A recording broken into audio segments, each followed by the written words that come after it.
Si disputa domenica la finale playoff della Serie D Turris e Marsala, che nelle rispettive semifinali hanno eliminato rispettivamente Castrovillari e Portici. Si giocano sempre domenica anche le partite di andata delle semifinali nazionali dei playoff dell'eccellenza. A Favara, allo stadio Giovanni Brucoleri, a partire dalle 16:30, Canicattì Gladiator. Presso lo stadio Longhi Bovetto di Reggio Calabria, invece alle ore 15:30, si affronteranno Reggio Mediterranea e Biancavilla. Le partite di ritorno a cambi invertiti si disputeranno domenica 26 maggio. Le due formazioni che supereranno queste semifinali si affronteranno tra loro con gare di andata e ritorno il 2 e il 9 giugno per un posto in Serie D. Come dire insomma che se dovessero essere Canicattì e Biancavilla, una soltanto di esse purtroppo potrà accedere alla Serie D.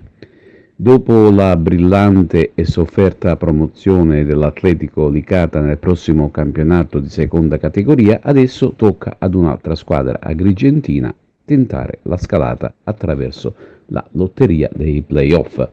Domenica prossima, a partire dalle ore 16:30, lo stadio Schembre sarà teatro dell'unica semifinale playoff tra il locale Eraclea Minoa e il Città di Ribera, in una gara che si preannuncia combattuta.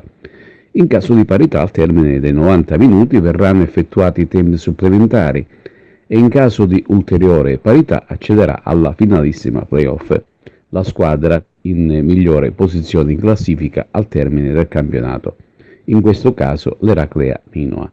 Chi vince giocherà in finale allo stadio comunale Marziani di Montallegro contro la locale squadra di mister Colautti, che si è classificata alle spalle dell'Atletico Licata.